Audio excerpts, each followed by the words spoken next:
icyo tuvuga ni ukuba babona aho kujya kuba. Iyo umuntu avuze agace ko mu gihugu kitwa Ndera, akenshi mu mitwe y'abantu benshi bahita bumva ibitaro bya Caraes bibarizwa muri uyu murenge. Bikaba ari ibitaro byamenyekanye cyane mu gufasha ndetse no kuvura abafite ibibazo byo mu mutwe.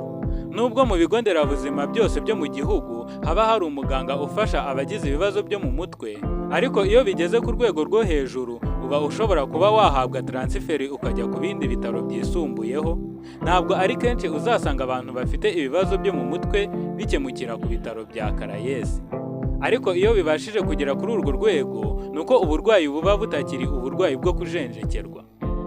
Muri iyi minsi hari indwara iri kubica bigacika yugarije abanyarwanda benshi, nk'uko bigaragazwa na raporo zitangwa na bino bitaro bya Caraes Ndera. Uri kuri channel ya Lightway, naho njye wumva ndi Ishimwe Joseph. Raporo y'ibitaro bya Caraes Ndera igaragaza ko mu baturarwanda bayivurijemo indwara zo mu mutwe mu myaka 3 ishize, umubare munini muri bo basanganwe iyitwa schizophrenia. Iyi ndwara iterwa no guhungabana kw'amarangamutima y'ibyiyumviro bya muntu. Uyirwaye akagira ikibazo cyo kuzinukwa ibintu yakundaga, akarekera kwiyitaho ku buryo atangira kwambara imyenda itameshe ntibigire icyo bimutwara, ntiyoge cyangwa ngo asokoze umusatsi we, cyangwa ngo abe yanakwiyogoshesha. Hari kandi no kugira ibimenyetso birimo kumva amajwi abandi batumva, cyangwa ukabona amashusho abandi batabona, ukanagira ibitekerezo byihariye bidahuye n'ukuri, ku buryo uyirwaye agira uburyo abonamo ibintu cyangwa akabyumva mu buryo buhabanye cyane n'ubwo abandi babibonamo n'ibindi. Muri raporo y'umwaka wa 2020-2021 y'ibitaro bya Caraes Ndera, bigaragaza ko mu bantu 74,363 babyivurijemo, 54.64% basanzwemo iyi ndwara.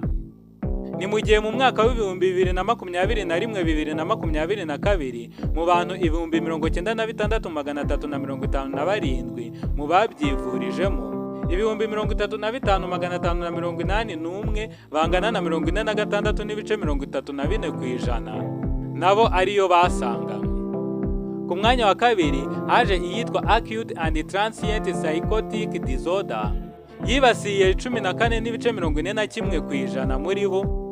Naho iyitwa bipolar disorder, uburwayi bwo mu mutwe butera impinduka zidasanzwe mu mitekerereze y'umuntu, yibasiye 14.30%, iza ku mwanya wa gatatu. Agahinda gakabije kaza ku mwanya wa kane mu gutera indwara zo mu mutwe kubivurije muri ibyo bitaro. No mu mwaka wa 2022-2023 schizophrenia niyo yasanganywe abaturarwanda benshi, kuko mu bantu 95,773 bivurije mu bitaro bya Caraes Ndera, 42,073 bangana na 43.93% bayisanganywe, akaba ari bo benshi n'ubundi ukurikije abari bafite izindi ndwara zo mu mutwe babyivurijemo.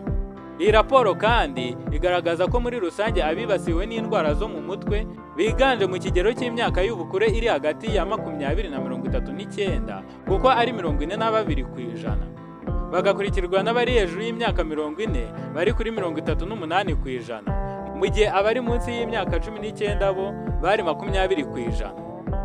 Umuganga w'impuguke mu by'ubuzima bwo mu mutwe muri ibyo bitaro, akaba n'umwarimu muri Kaminuza y'u Rwanda, Dr. Bizoza Rutakayire, aherutse kubwira Igihe ko amakimbirane yo mu miryango ariyo aza ku isonga mu gutera ukwiyongera kw'abanyarwanda bibasirwa n'indwara zo mu mutwe, na schizophrenia irimo. Ikintu cya mbere cyateye kwiyongera kw'iyi mibare ni amakimbirane mu rugo.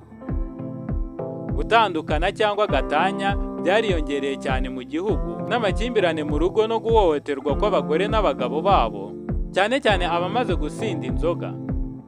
Ikindi ni ibiyobyabwenge ku rubyiruko. Ayo makimbirane ari mu bitera ihungabana rya muntu rimugeza kuri ubu burwayi bwo mu mutwe. Hakaba n'izindi mpamvu zirimo kuba umwana yarafashwe nabi akiri muto, wenda agatotezwa, ihohoterwa iryo ari ryo ryose, uruhererekane rw'imiryango, guhungabana kw'imikorere y'ubwonko n'ibindi. Umuyobozi w'ishami rishinzwe kwita ku bafite ibibazo by'ubuzima bwo mu mutwe mu kigo gishinzwe ubuzima mu Rwanda RBC, Dr Darius Gishoma avuga ko mu busanzwe 3/4 byibasirwa n'indwara zo mu mutwe mu Rwanda bitangira bakiri bato. Dr Gishoma ashishikariza ababyeyi kwita ku bana nibura bakaba ingimbi bafite ubuzima bwiza bwo mu mutwe ku buryo bakomeza kwirwanaho badasanganwe ibibazo cyangwa uburwayi bwo mu mutwe. Ni mu gihe kandi umuntu wese wiyumvamo ibimenyetso bitandukanye bigaragaza ko afite ibibazo by'ubuzima bwo mu mutwe byanamugeza ku burwayi, akangurirwa gushaka ubuvuzi kuko amavuriro yo mu Rwanda hafi ya yose afite umuntu utanga serivisi zijyanye n'ubuzima bwo mu mutwe. Umuyobozi w'ishami rishinzwe kwita ku bafite ibibazo by'ubuzima bwo mu mutwe muri RBC, Dr Darius Gishoma, anibutsa abantu ko ufite uburwayi bwo mu mutwe ubwo ari bwo bwose bitamukuraho uburenganzira akwiye nk'ikiremwa muntu, ko agomba kwitabwaho ntahabwe akato nk'uko bamwe babigenza. Dusoreje video y'uyu munsi. Kora subscribe niba utarayikora kugira ngo ubashe kudutera inkunga kandi n'ibiganiro dushyizeho ujye ubibona. Wabikunze wabitwereka ukanda like. Hari igitekerezo wifuza kutugezaho wacyandika muri comment. Ndi Ishimwe Joseph, murakoze, dusubire ubutaha.